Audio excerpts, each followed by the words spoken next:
Hay una tablilla, lo suficientemente pequeña como para sostenerla en la palma de tu mano, marcada con símbolos más antiguos que cualquier alfabeto que conozcas. Habla de una guerra, no entre reyes, no entre naciones, sino entre dioses. Existen textos más antiguos que la mayoría de las civilizaciones que conocemos, presionados en arcilla por manos que desaparecieron hace mucho tiempo. Hablan de dioses que caminaron entre los hombres, de ciudades que se alzaron bajo cielos extraños, de un tiempo en que el mundo no era como es ahora. Y enterrado dentro de estas palabras antiguas, repetido a través de fragmentos dispersos por el tiempo, hay algo más oscuro, un recuerdo de guerra, no entre hombres, sino entre aquellos que fueron recordados como dioses. ¿Y si el mundo que heredamos no fue el primero? ¿Y si, mucho antes de que comenzaran nuestras propias historias, existió algo más antiguo, algo vasto, y si terminó no en silencio, sino en un conflicto tan profundo que la tierra misma fue remodelada? Las tablillas sumerias susurran esto, no gritan, no proclaman con certeza, pero llevan, calladamente, persistentemente, la sombra de una guerra que pudo haber destruido todo lo que vino antes. Esta noche, mientras descansas, caminemos lentamente a través de estos fragmentos. Armemos, no hechos, sino posibilidades, recuerdos que la humanidad pudo haber llevado hacia adelante, distorsionados por el tiempo, suavizados por generaciones, pero nunca completamente olvidados. Los Anunnaki, el mundo antiguo, la guerra que lo acabó todo. Estos no son respuestas, son ecos. Los sumerios aparecieron, como de la nada, en la tierra fértil entre dos ríos. Los historiadores marcan su llegada hace unos 5000 años, aunque incluso esto es incierto, medido solo por las ruinas que dejaron atrás. Construyeron ciudades, Eridu, Uruk, Nippur, lugares donde nació la escritura, donde la ley fue tallada por primera vez en piedra, donde las estrellas fueron mapeadas con una precisión que todavía inquieta a las mentes modernas. Pero los propios sumerios no afirmaban ser los primeros. En sus propias palabras, presionadas cuidadosamente en arcilla húmeda, hablaron de aquellos que vinieron antes que ellos, seres a los que llamaron los Anunnaki, que descendieron de los cielos y les enseñaron los caminos de la civilización. Estos no eran dioses en la forma en que imaginamos a los dioses ahora, distantes, abstractos, invisibles. Los Anunnaki, según estos viejos recuerdos, estaban presentes, caminaban, enseñaban, gobernaban. Los textos los describen con una claridad extraña. Seres de gran estatura, longevos, que trajeron conocimiento de agricultura, astronomía, arquitectura, gobierno. Fueron llamados señores de la tierra y el cielo, y durante un tiempo, parece, vivieron entre la humanidad en algo parecido a la paz. Pero las tablillas también llevan algo más silencioso y más inquietante. Hablan de división, de conflicto entre los propios Anunnaki, de territorios divididos, de desacuerdos sobre qué papel debería desempeñar la humanidad, de tensiones que crecieron lentamente durante lo que los textos describen como vastas extensiones de tiempo, épocas que apenas podemos concebir. Quizás no fue una guerra que estalló repentinamente.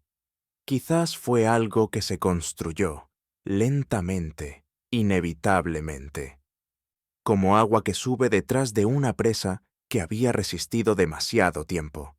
Las referencias más tempranas son fragmentarias. Una línea aquí, un nombre allá. Enki y Enlil, dos figuras que aparecen una y otra vez en el mito sumerio, descritas a veces como hermanos, a veces como rivales. Enki, recordado como maestro, protector de la humanidad, que habitaba en las aguas profundas del Apsu. Enlil, señor del aire y la tormenta, gobernante de la asamblea, cuya palabra llevaba el peso del comando. Los textos no los llaman enemigos, no directamente, pero hay tensión tejida a través de cada historia, desacuerdo, voluntades opuestas, y debajo de todo, la sensación de que algo se estaba fracturando. Puede ser que éstas no fueran meramente figuras simbólicas, no simplemente personificaciones de fuerzas naturales inventadas por mentes primitivas, tratando de dar sentido al trueno y la inundación. Y si, en cambio, fueran recuerdos, distorsionados, mitologizados, pero arraigados en algo más antiguo? ¿Y si Enki y Enlil fueran nombres dados a seres que una vez existieron, que una vez tuvieron poder, y cuyo conflicto puso en marcha el fin del mundo que habían ayudado a construir?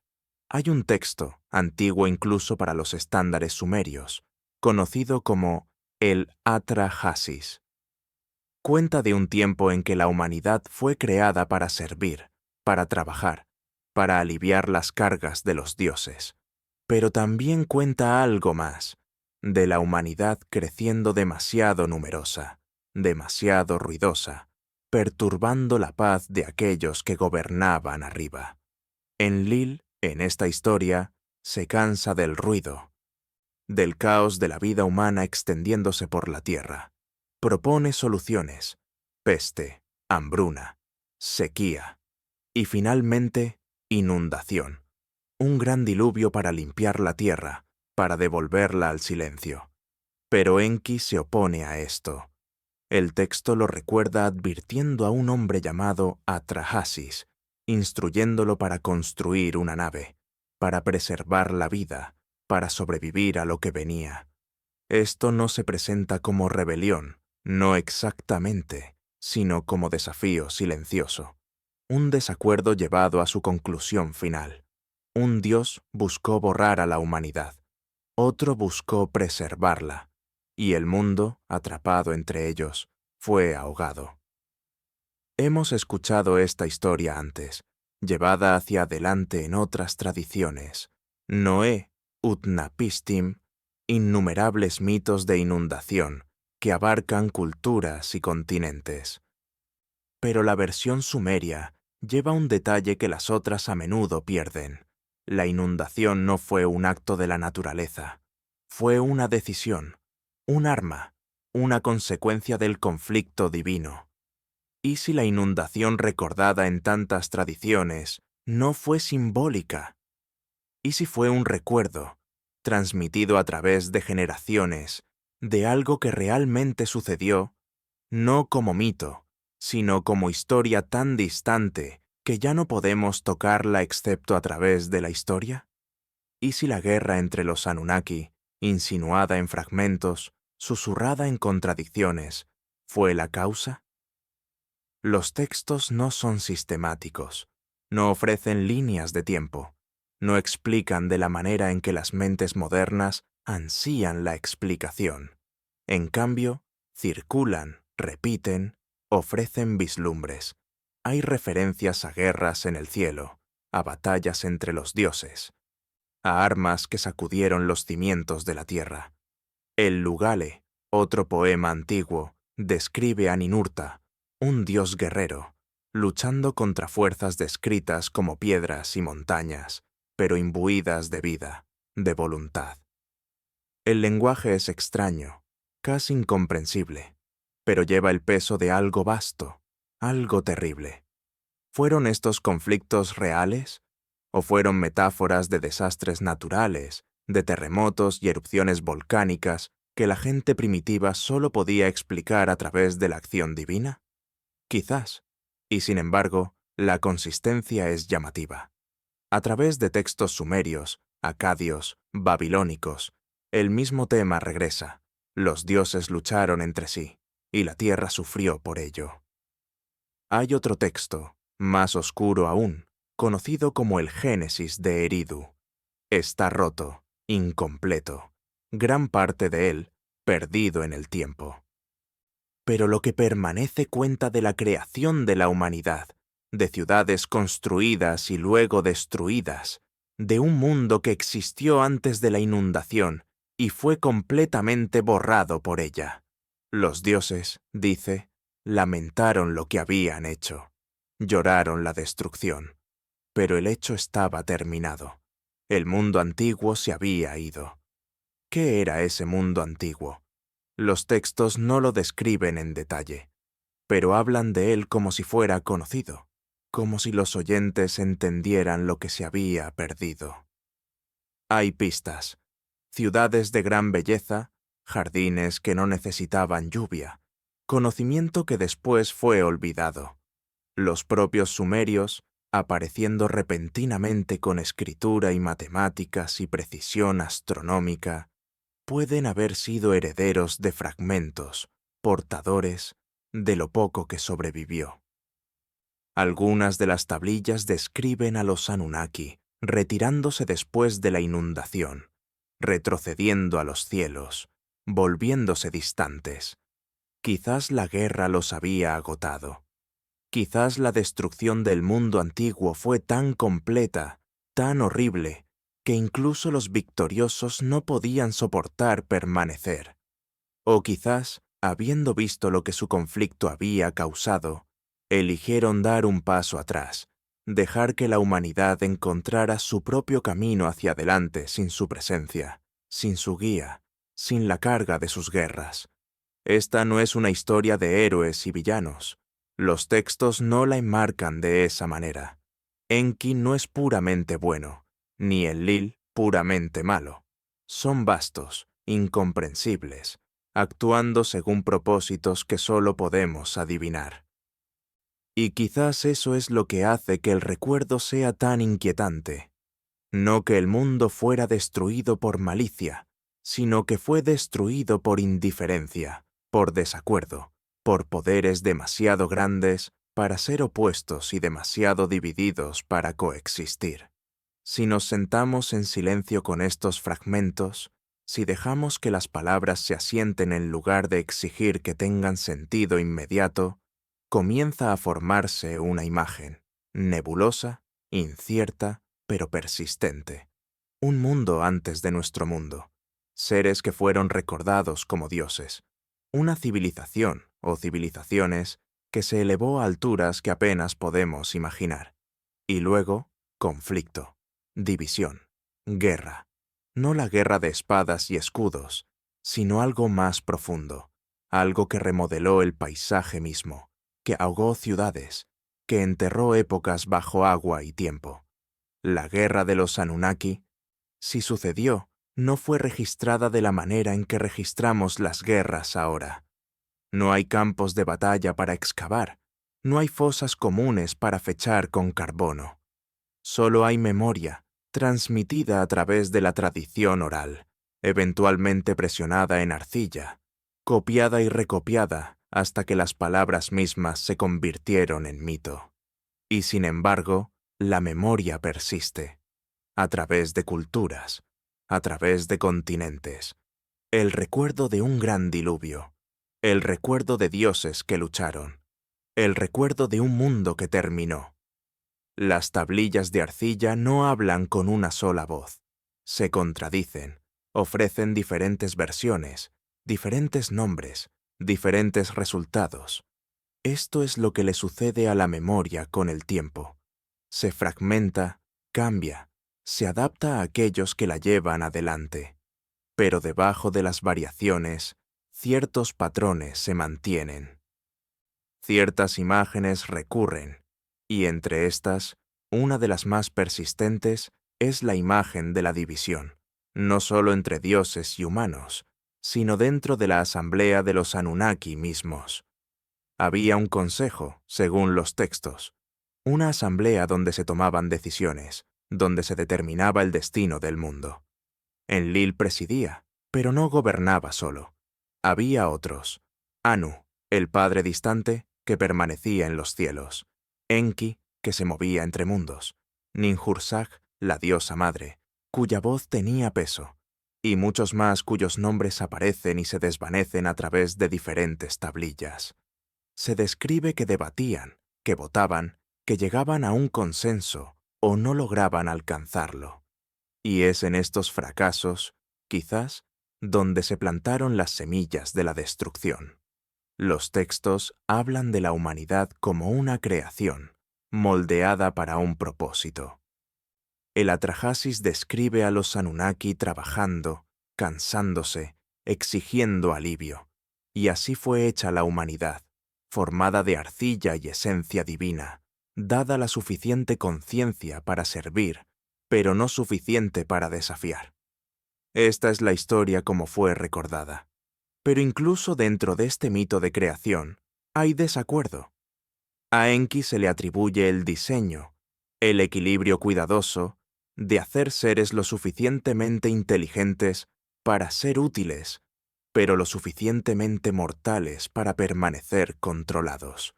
Sin embargo, Enlil es descrito como cauteloso desde el principio, sospechoso de lo que la humanidad podría llegar a ser. ¿Y si esta precaución no fue sin razón? ¿Y si, con el tiempo, la humanidad se convirtió en algo más de lo previsto? Los textos insinúan esto. Describen generaciones pasando, ciudades creciendo, humanos multiplicándose, hasta que sus voces se elevaron como un gran clamor que perturbó los cielos. Pero quizás no fue meramente ruido.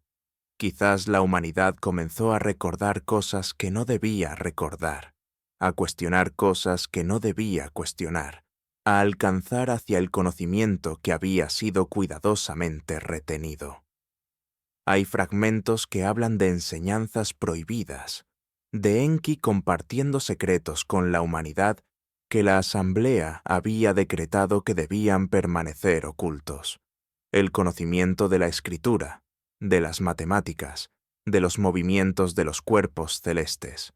Estos dones se presentan a veces como benevolentes, a veces como transgresivos, y en esta transgresión, quizás, yacía la profundización de la división entre Enki y Enlil, uno que veía a la humanidad como digna de elevación, otro que la veía como una amenaza a ser contenida o borrada. La decisión de traer la inundación no fue unánime. El Atrahasis deja esto claro. El consejo debatió. Enki habló en contra, pero la voluntad de Enlil prevaleció, y los otros dioses, cansados de la presencia de la humanidad, consintieron la destrucción. Sin embargo, incluso en esta decisión, hubo engaño. La advertencia de Enki a Atrahasis, su instrucción de construir el arca, se hizo en secreto, contra la voluntad de la asamblea. Esto no fue meramente bondad, esto fue desafío, y el desafío entre seres de tal poder no podía permanecer sin consecuencias.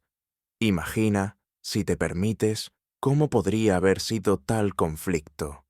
No ejércitos chocando en campos abiertos, sino fuerzas que se movían a través de la tierra misma. Los textos describen armas que son difíciles de comprender, tormentas que no venían de nubes, fuegos que ardían sin combustible, inundaciones que no surgían de la lluvia, sino de la ruptura de lo profundo. Estas descripciones han sido descartadas como intentos primitivos de explicar desastres naturales. Pero, ¿y si no fueran explicaciones en absoluto? ¿Y si fueran recuerdos de tecnologías, de poderes, de capacidades que desde entonces hemos perdido el lenguaje para describir? Hay un texto sumerio conocido como el Lagal-e, que cuenta la batalla de Ninurta contra el Asag, un demonio o fuerza que habita en las montañas. La batalla se describe en un lenguaje que se siente casi geológico. Montañas dividiéndose, piedras volando por el aire, la tierra misma convulsionando.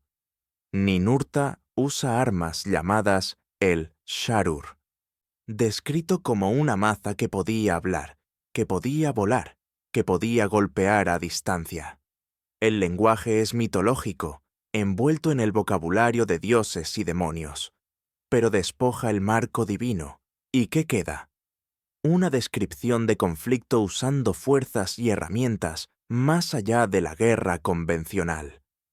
¿Podría la guerra de los Anunnaki haberse librado de esta manera? No con espadas, sino con la flexión de la ley natural, la manipulación de fuerzas que ahora solo atribuimos a la geología y la meteorología. Si existieran seres con conocimiento mucho más allá de lo que poseía la humanidad, si entendieran la Tierra de maneras que apenas estamos comenzando a redescubrir, entonces sus conflictos no se habrían parecido en nada a la guerra humana. Habrían remodelado paisajes, desviado ríos, desencadenado terremotos, convocado inundaciones. Y quizás esto es lo que el recuerdo sumerio de la inundación realmente representa. No juicio divino en abstracto, sino un acto deliberado de destrucción llevado a cabo a través de medios que ya no podemos comprender completamente, recordado por los sobrevivientes como la ira de Dios, porque ninguna otra explicación tenía sentido. Las secuelas de la inundación, según los textos, fueron un mundo disminuido. La asamblea de los dioses miró lo que se había hecho y sintió algo cercano al arrepentimiento. La epopeya de Gilgamesh, que lleva adelante la historia de la inundación a través del personaje de Utnapishtim, describe a los dioses llorando, acobardándose como perros, conmocionados por la devastación que habían desatado. Incluso Enlil, al descubrir que los humanos habían sobrevivido a través de la intervención de Enki, no es triunfante.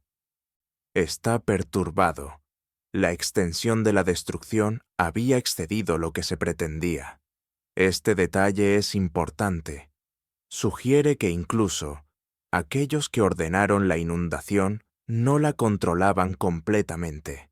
No entendían completamente lo que resultaría. Quizás las fuerzas que desataron fueron más poderosas de lo anticipado. Quizás el mundo que destruyeron había estado más interconectado, más frágil de lo que se dieron cuenta. O quizás, en su conflicto entre sí, habían actuado sin plena unidad de propósito, y el caos resultante fue un reflejo de su propia división. ¿Qué les sucedió a los Anunnaki después de la inundación? Los textos se vuelven más silenciosos. Hay menos apariciones directas, menos intervenciones. Los reyes aún reclaman mandato divino, aún trazan su autoridad de vuelta a los dioses, pero los dioses mismos parecen retroceder. Se vuelven distantes, se comunican a través de sueños, a través de presagios, a través de intermediarios. Ya no caminan abiertamente entre la humanidad como describen los textos anteriores. Algo ha cambiado. Quizás la guerra no terminó con la inundación.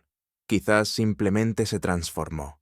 Quizás el conflicto que una vez fue abierto se volvió oculto, llevado a cabo de formas más sutiles, a través de reyes elegidos y ciudades rivales, a través de intermediarios humanos en lugar de acción divina.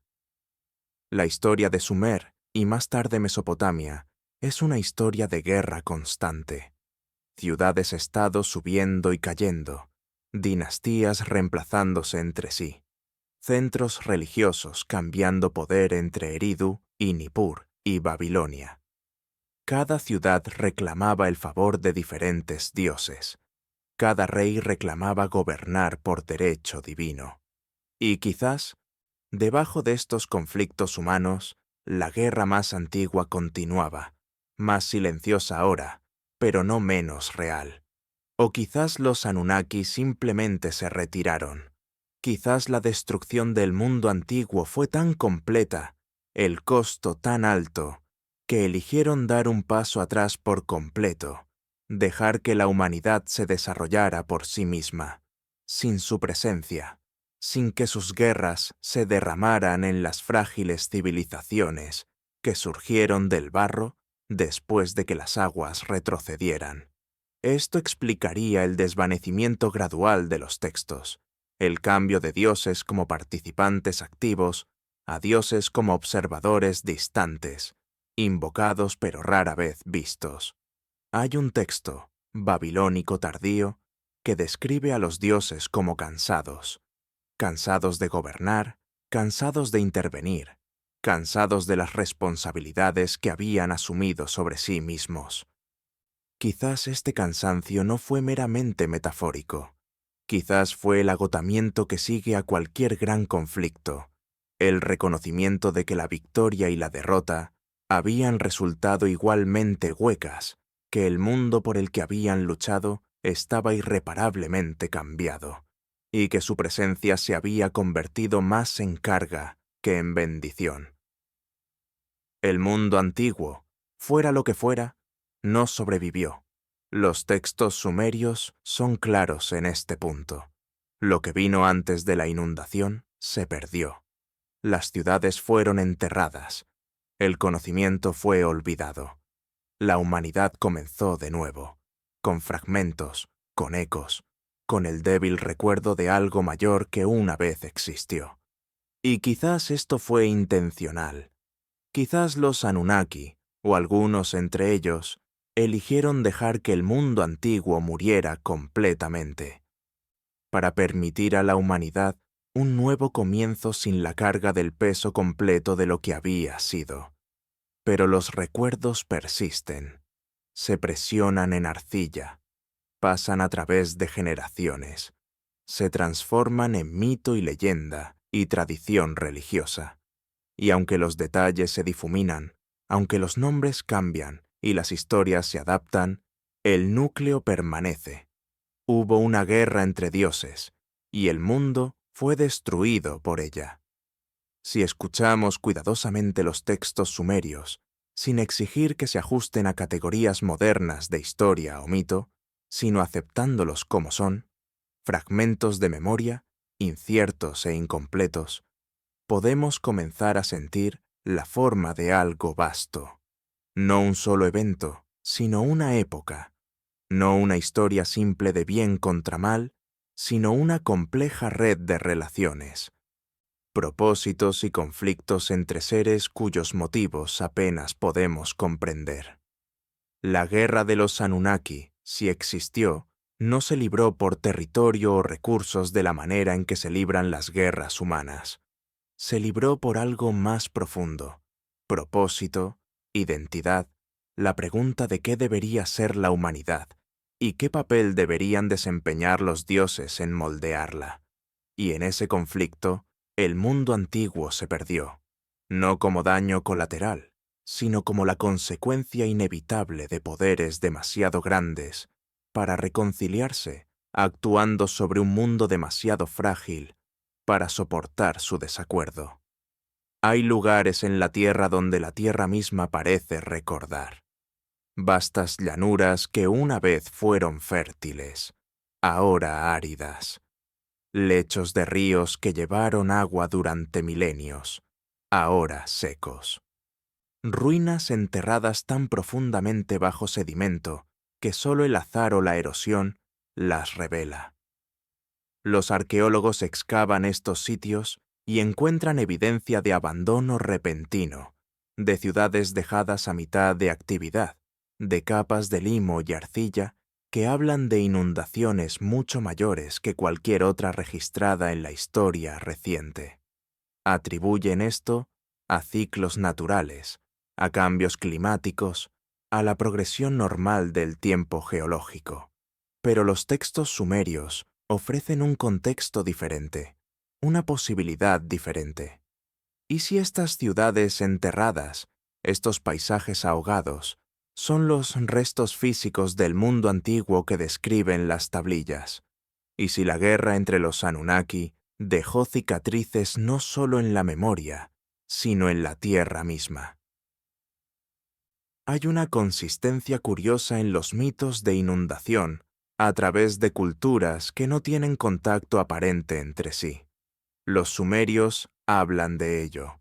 Los hebreos lo llevan adelante en la historia de Noé. Los griegos recuerdan a Deucalión. Los textos hindúes describen a Manu sobreviviendo un gran diluvio. Pueblos indígenas de las Américas, de Australia, de las islas del Pacífico, todos tienen tradiciones de un tiempo en que las aguas subieron y ahogaron el mundo que era.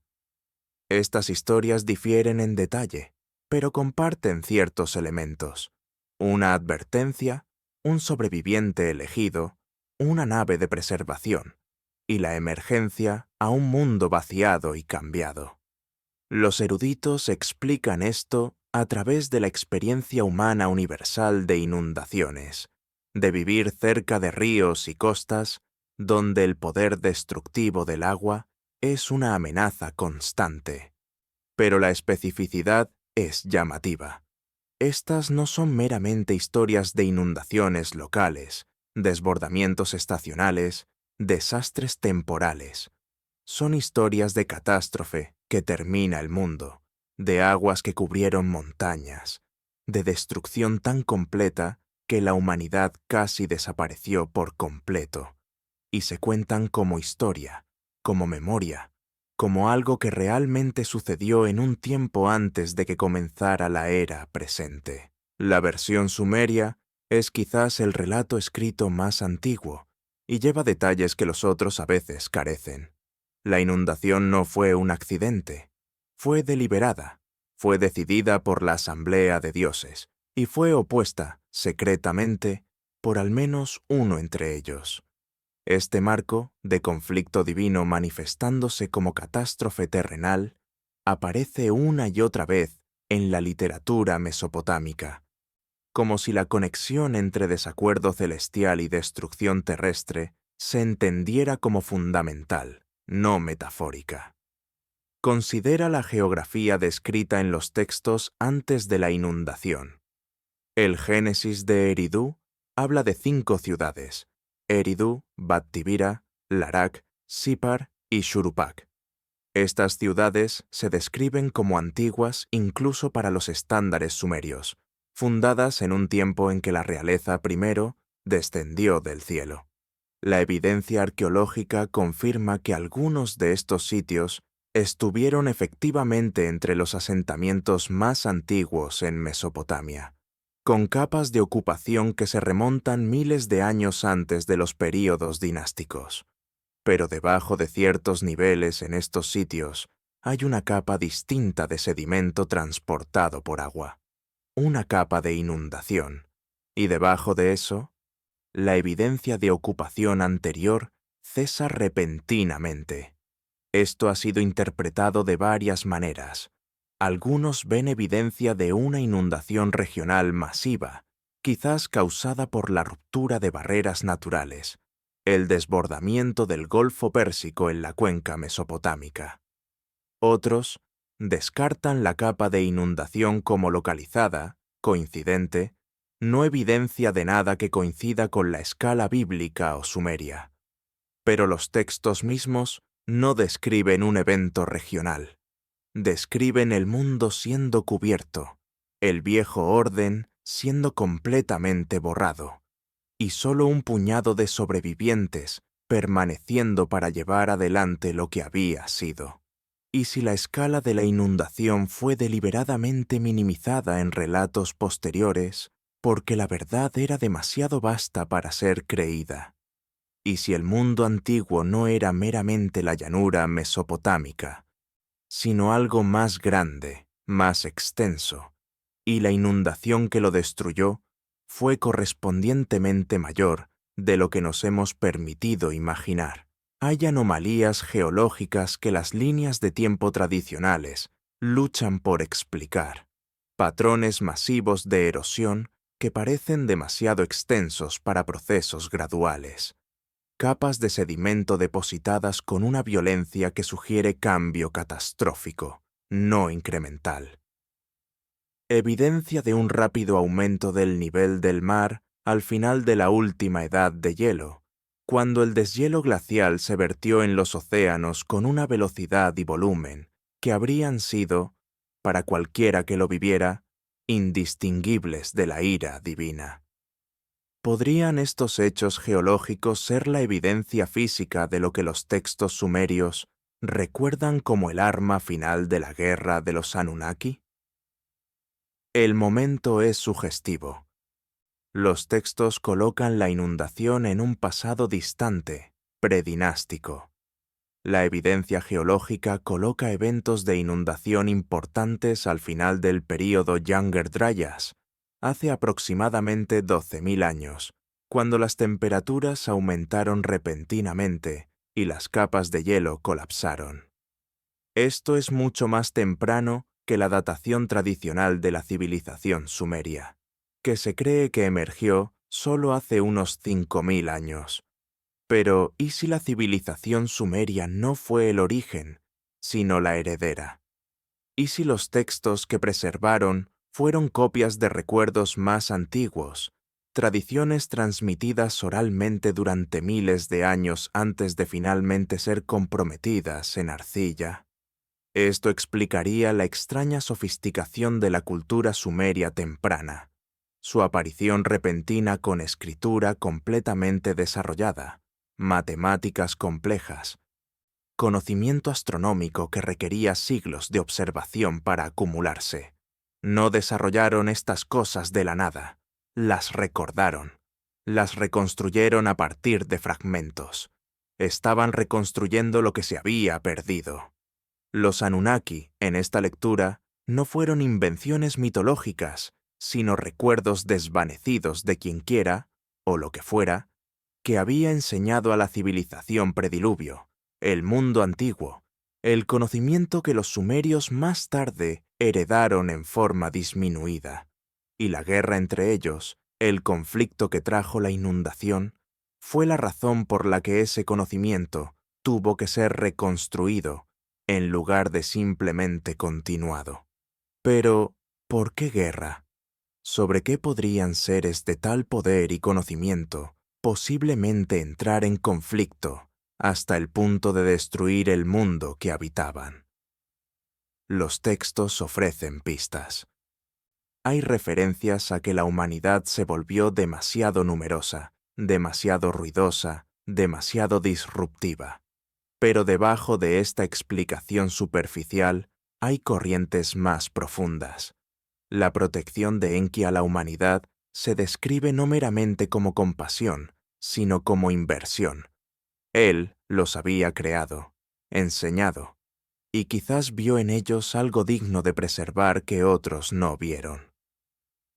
El deseo de Enlil de borrar a la humanidad se enmarca a veces como molestia, pero otros textos sugieren una preocupación diferente, que la humanidad estaba acercándose a algo que no debía acercarse, sabiendo algo que no debía saber, convirtiéndose en algo que nunca se pretendió que fuera.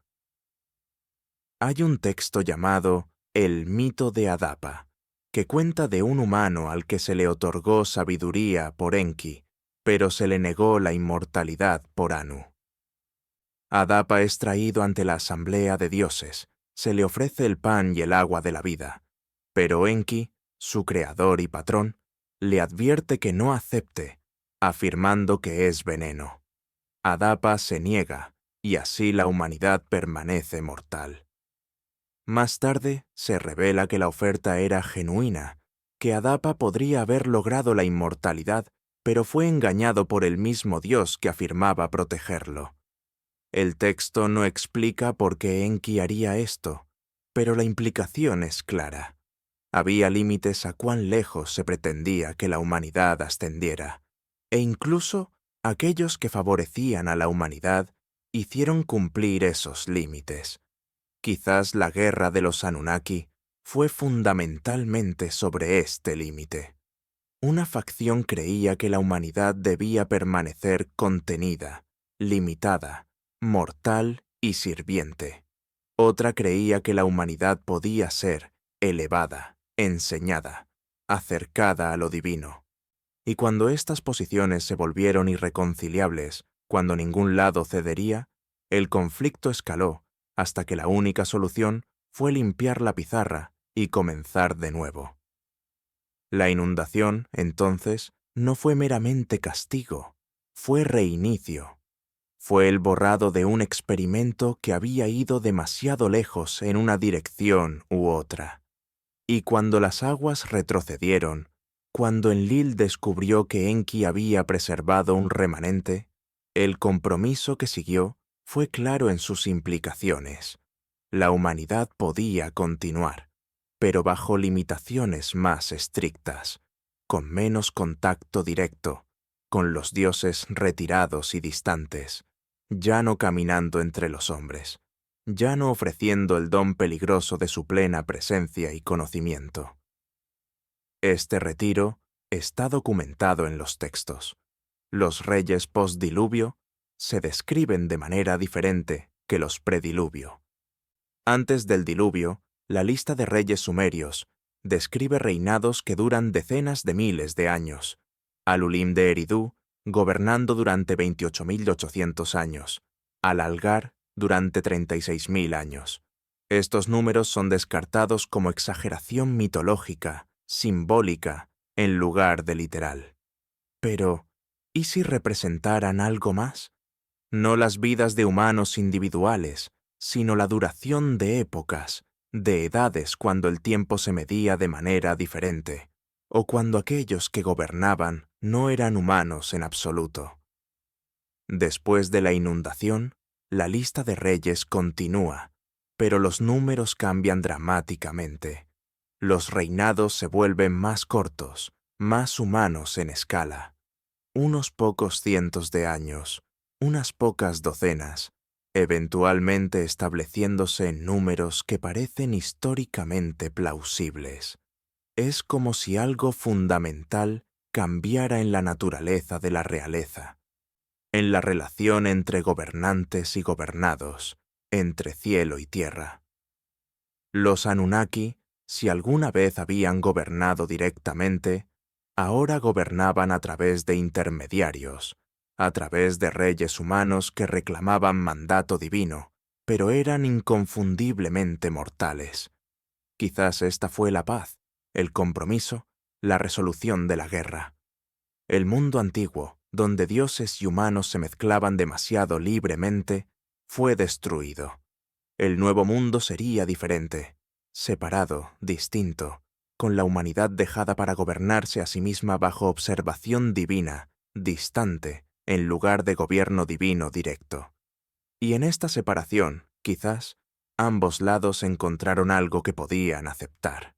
La preocupación de Enlil sobre el potencial de la humanidad fue abordada limitando el contacto, limitando la transferencia de conocimiento. El deseo de Enki de preservar a la humanidad fue satisfecho por su supervivencia y existencia continua, incluso en forma disminuida. Pero la paz construida sobre la destrucción, sobre el compromiso forzado por la catástrofe, siempre es frágil, y los textos sugieren que incluso después de la inundación, las tensiones no desaparecieron por completo. El mundo después de la inundación era más pequeño, no en extensión física, quizás, sino en memoria, en conocimiento, en el alcance de lo que la humanidad entendía. Los textos describen a los Anunnaki enseñando las artes de la civilización de nuevo, cómo plantar grano, cómo construir ciudades, cómo marcar el tiempo por los movimientos de los cuerpos celestes. Pero estas enseñanzas se presentan de manera diferente que antes. Hay un cuidado ahora, una retención. No todo lo que se sabía sería compartido. No todo lo que había sido sería restaurado.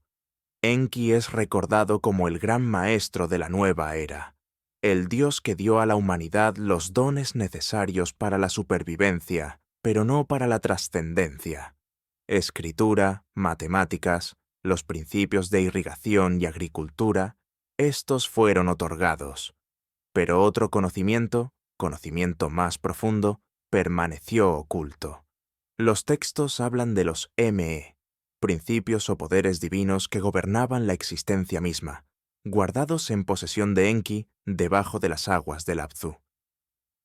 Hay historias de estos ME siendo robados, prestados, transferidos entre dioses, pero nunca completamente dados a la humanidad.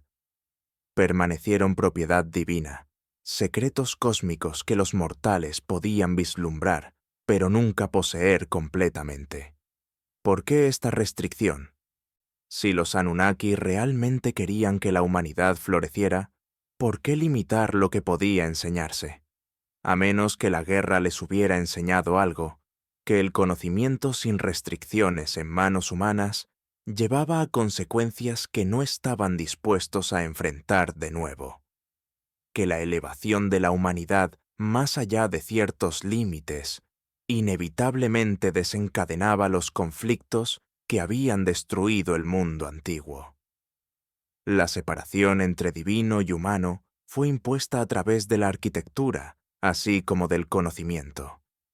Los zigurats de Mesopotamia, esas pirámides escalonadas masivas que dominaban el horizonte de cada ciudad importante, no eran meramente templos.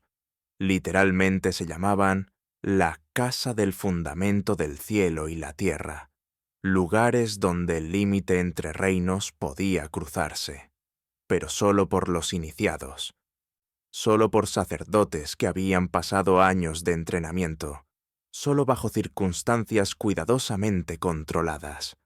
Los dioses ya no caminaban libremente entre la humanidad, permanecían en el cielo, y la humanidad permanecía en la tierra, y el zigurat era el punto de encuentro cuidadosamente regulado entre los dos.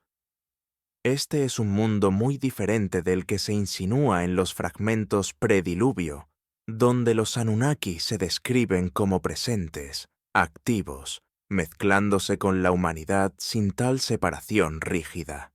El mundo postdiluvio es uno de distancia, de mediación, de barreras mantenidas por razones que los textos nunca hacen del todo explícitas, pero que parecen arraigadas en la catástrofe que necesitó la inundación en primer lugar.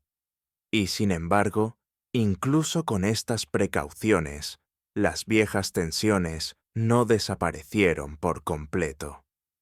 La historia de Mesopotamia después de la inundación es una historia de conflicto constante, no la guerra cósmica de dioses, sino guerras humanas que sin embargo llevaban tonos divinos.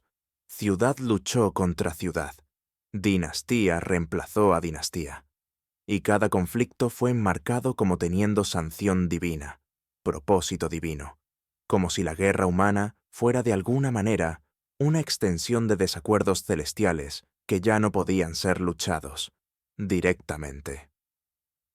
Nippur, el centro religioso de Sumer, estaba dedicado a Enlil. Eridu, la ciudad más antigua, pertenecía a Enki. Estas dos ciudades nunca lucharon directamente entre sí, pero su influencia política creció y menguó a lo largo de la historia mesopotámica, y las dinastías que reclamaban poder de una u otra parecían encerradas en una lucha eterna por la supremacía. ¿Era esto meramente política humana desarrollándose bajo un barniz de justificación religiosa?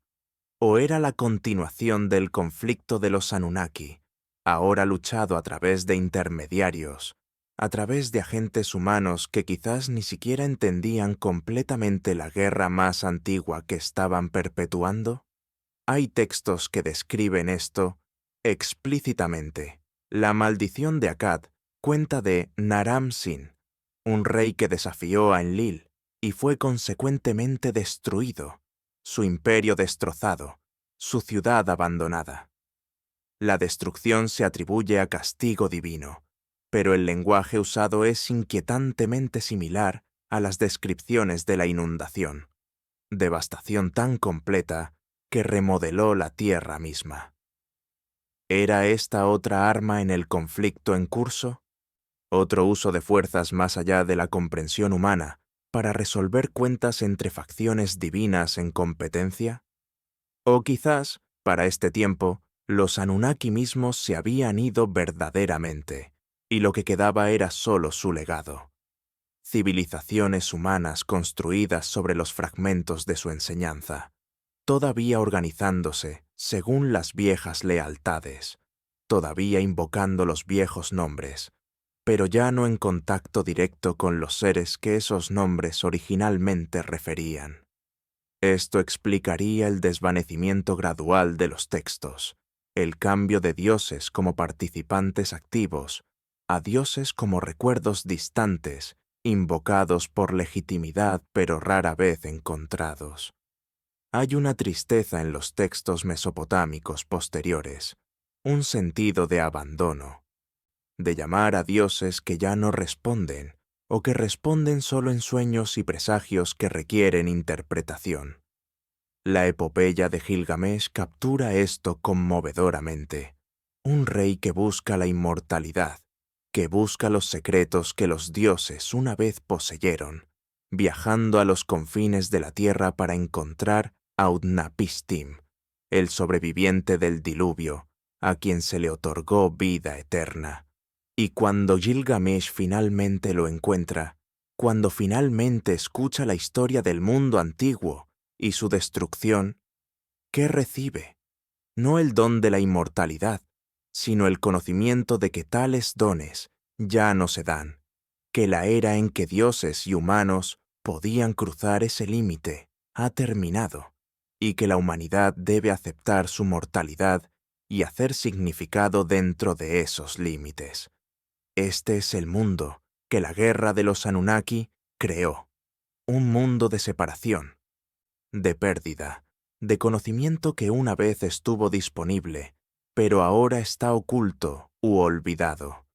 Un mundo donde la humanidad debe luchar hacia adelante con solo fragmentos, solo ecos, solo el débil recuerdo de un tiempo en que las cosas eran diferentes, cuando los dioses estaban presentes, y cuando las posibilidades parecían ilimitadas antes de que la guerra lo hiciera todo colapsar.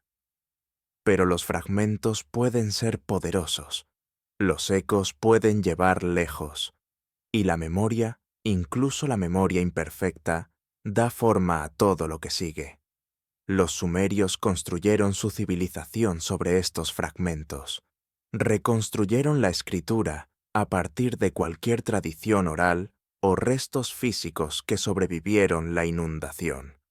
Reconstruyeron ciudades sobre las ruinas de asentamientos más antiguos, a veces literalmente construyendo sus templos encima de los escombros de estructuras anteriores, como si trataran de reconectarse con lo que se había perdido.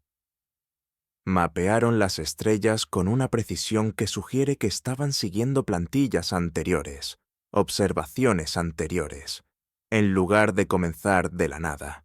Y recordaron a los Anunnaki, no como abstracciones, no como metáforas poéticas de fuerzas naturales, sino como seres específicos con nombres y personalidades, y relaciones y conflictos.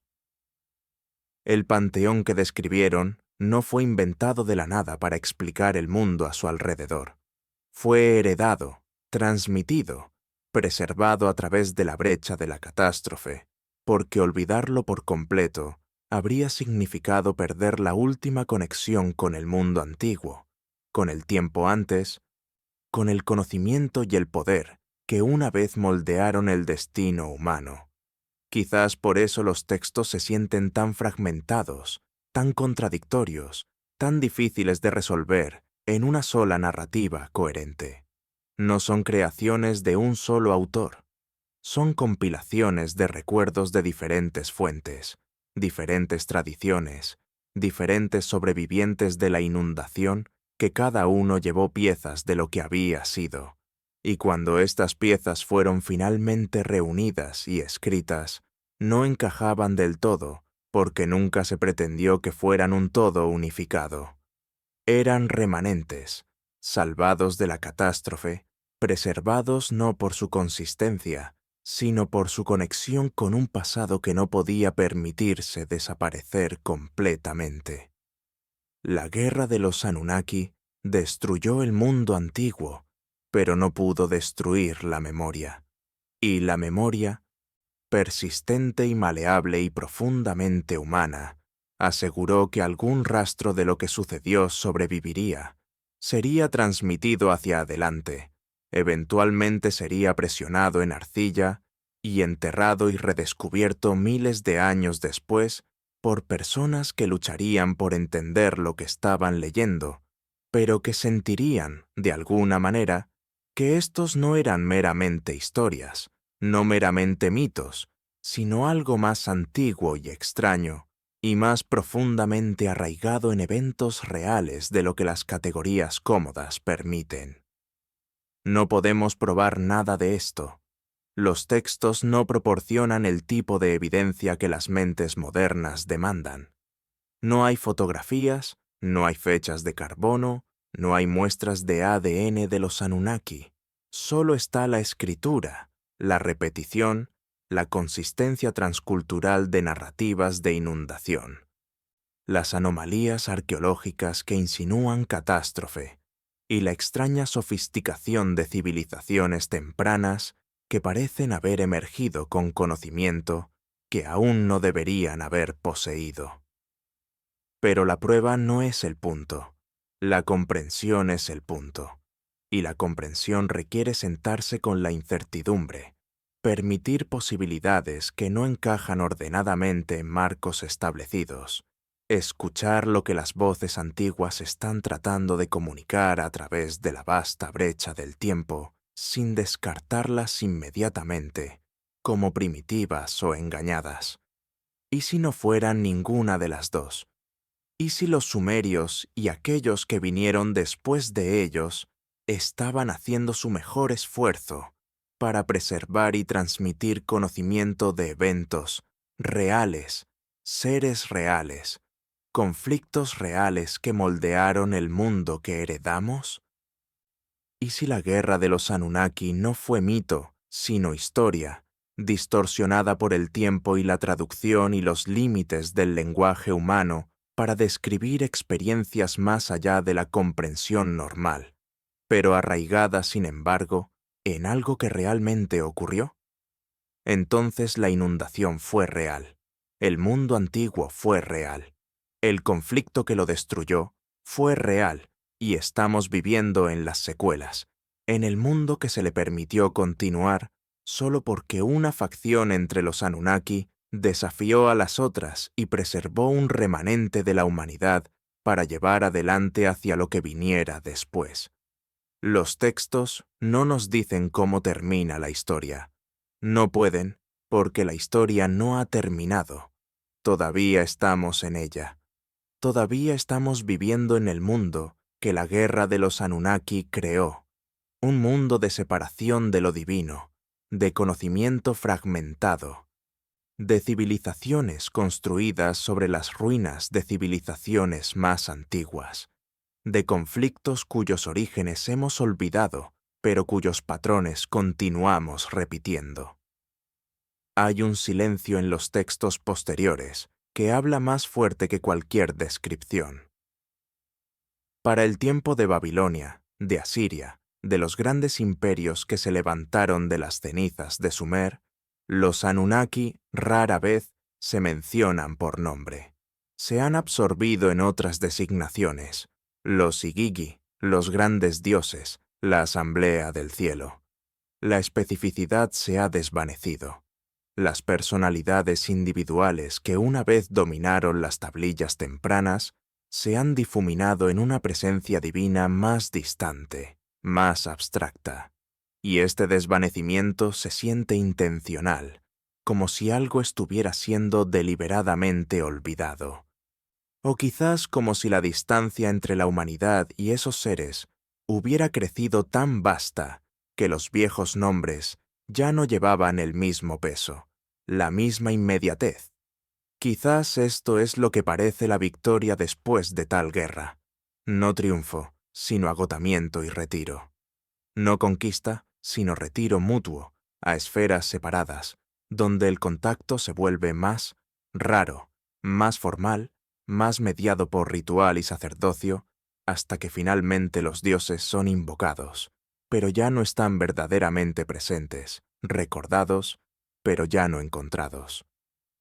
La pregunta que persigue los fragmentos no es si los Anunnaki existieron, sino qué eran.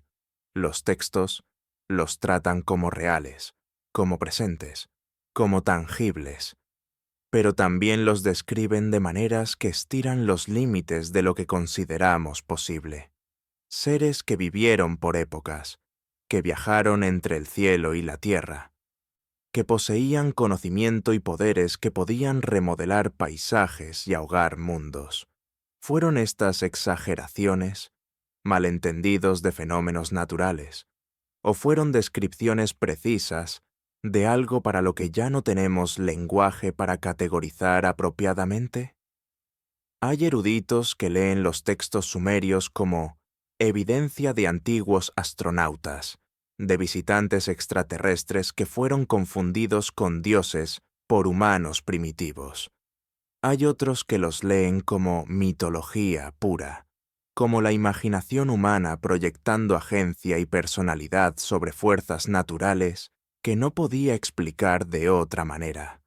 Y hay quienes los leen como recuerdos confusos de civilizaciones humanas avanzadas que existieron antes de la historia registrada y se perdieron en el cataclismo.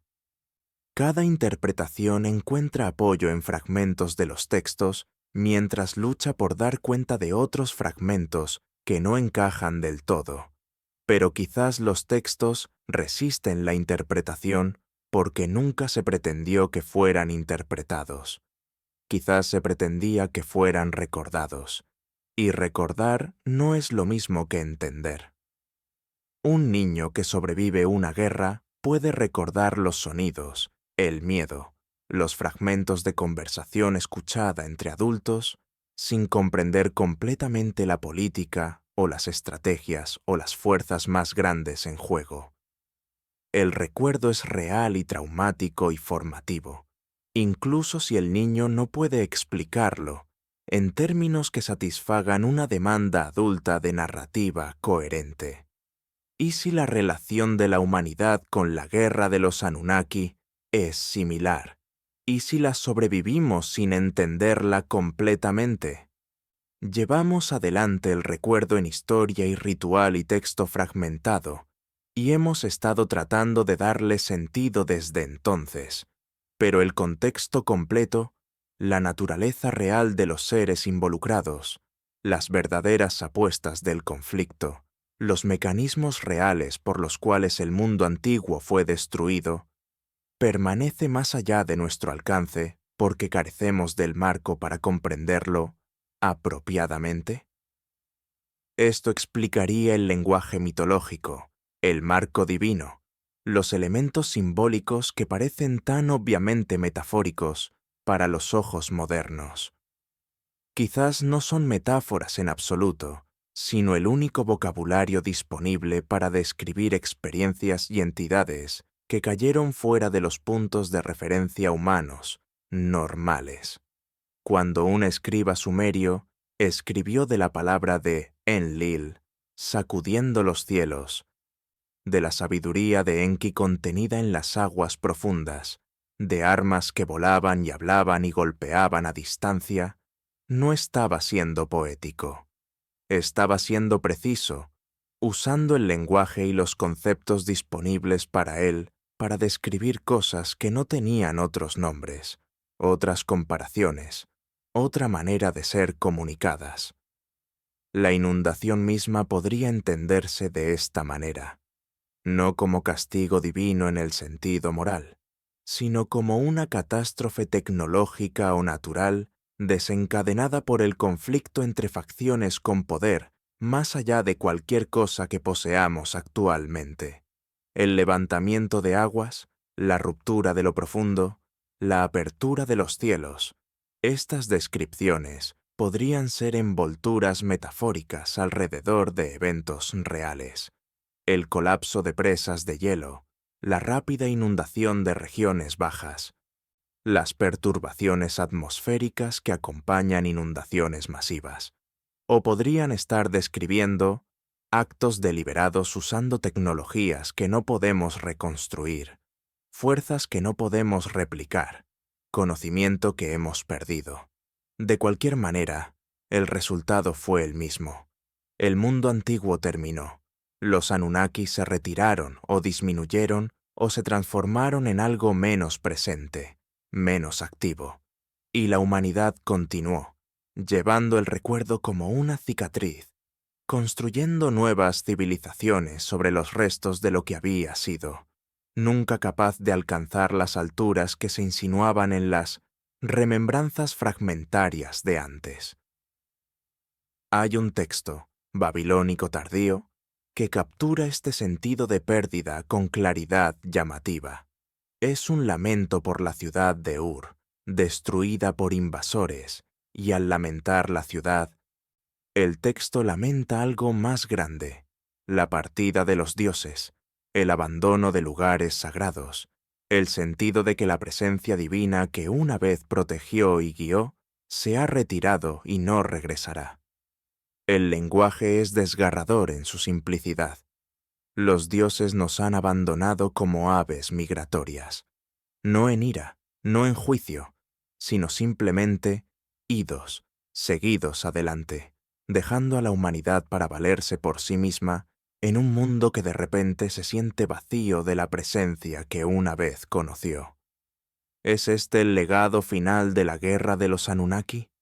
No solo la destrucción física de la inundación, sino el retiro espiritual que siguió, el retiro de lo divino de la participación directa en los asuntos humanos, la transformación del mundo, de un lugar donde dioses y humanos coexistían a un lugar donde los humanos están solos, dejados con solo recuerdos y mitos y las ruinas de un pasado que apenas pueden comprender. Si es así, entonces cada civilización que se ha levantado desde entonces ha sido, en cierto sentido, un intento de llenar ese vacío, de reconstruir lo que se perdió, de reconectarse con el conocimiento y la presencia que la guerra cortó. Los zigurats alcanzando hacia el cielo, los templos construidos con especificaciones exactas destinadas a invocar favor divino, los rituales realizados generación tras generación con la esperanza de que los dioses pudieran una vez más prestar atención, pudieran una vez más intervenir, pudieran una vez más compartir los secretos que fueron retirados después de la catástrofe. Pero los dioses no regresan, o si lo hacen, es en sueños, en visiones, en formas tan sutiles y ambiguas que pueden ser fácilmente descartadas como imaginación, como pensamiento desiderativo, como la mente humana jugándose trucos a sí misma. El contacto directo, la presencia inequívoca, el caminar entre humanos que los textos tempranos describen. Eso ha terminado. La guerra lo terminó.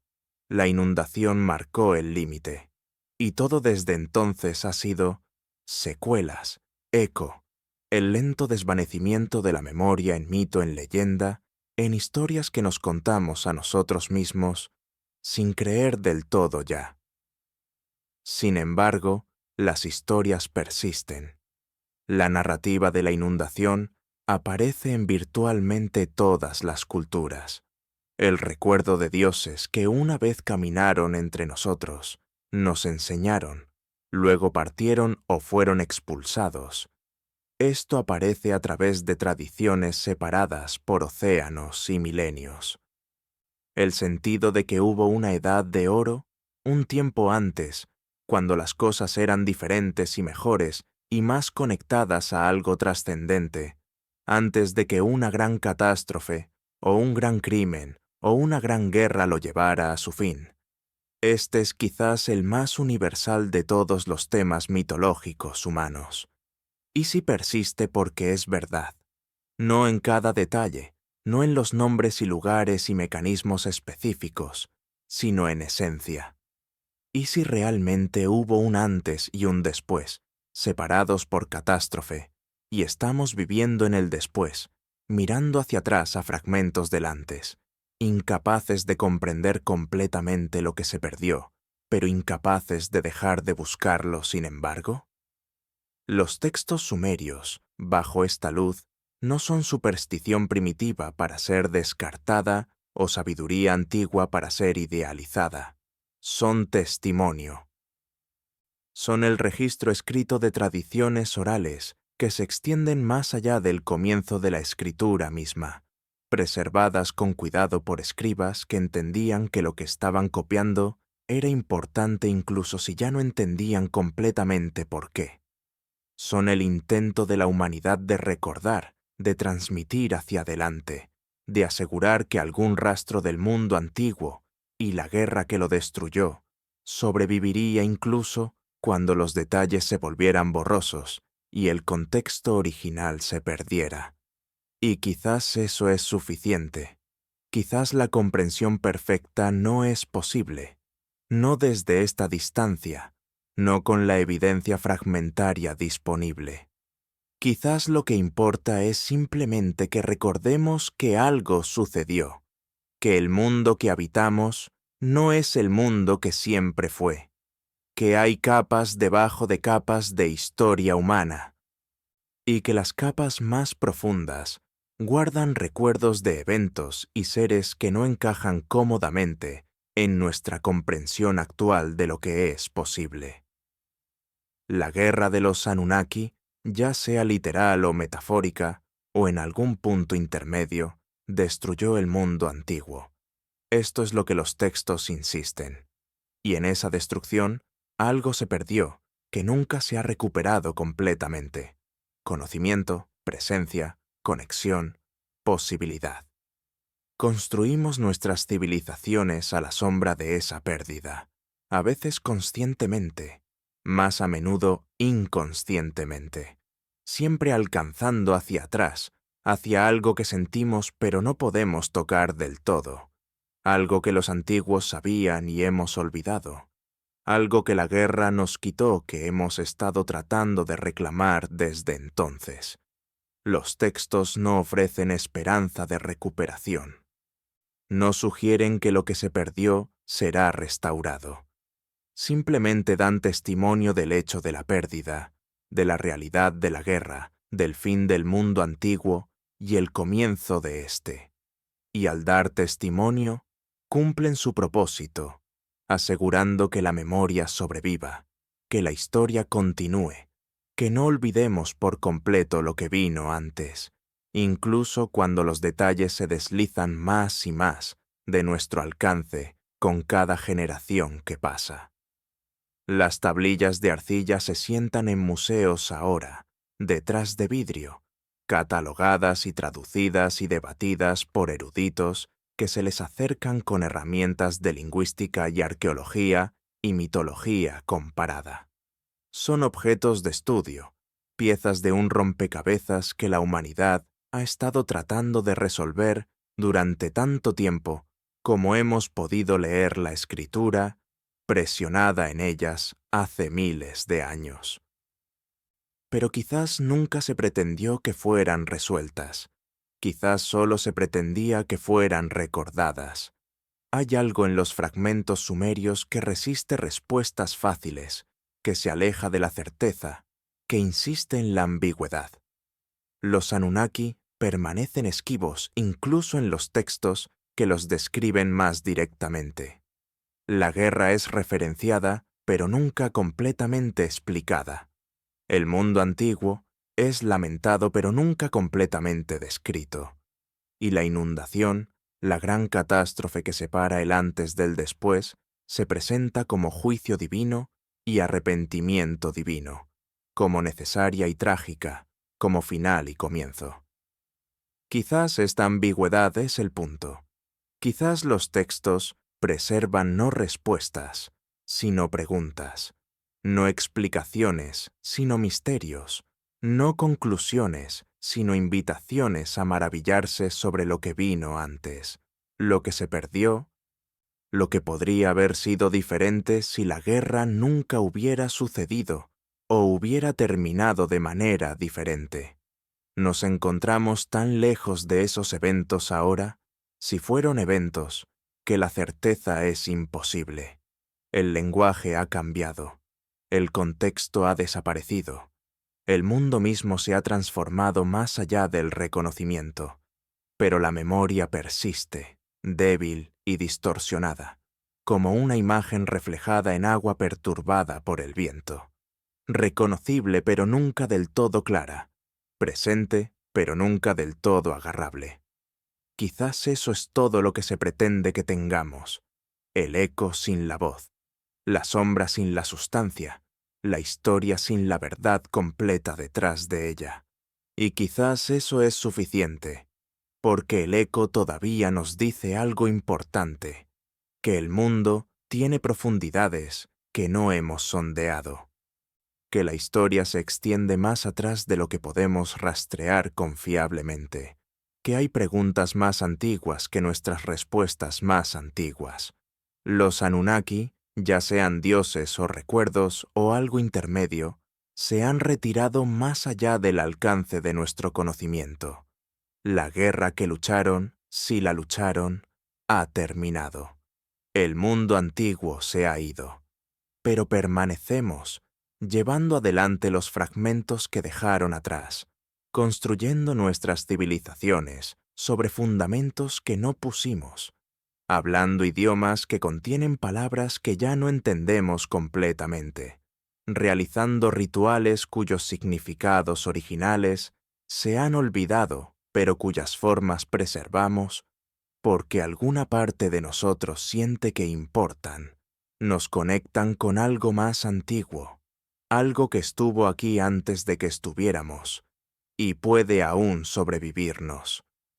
Los textos sumerios susurran a través de los milenios, callados y persistentes, insistiendo en que recordemos, no perfectamente, no completamente, pero recordemos, sin embargo, que hubo un antes, que hubo una guerra, que el mundo antiguo cayó, y que nosotros, a nuestro turno, somos los herederos de esa caída, viviendo en el mundo que vino después, buscando siempre lo que se perdió, escuchando siempre los ecos de lo que una vez fue.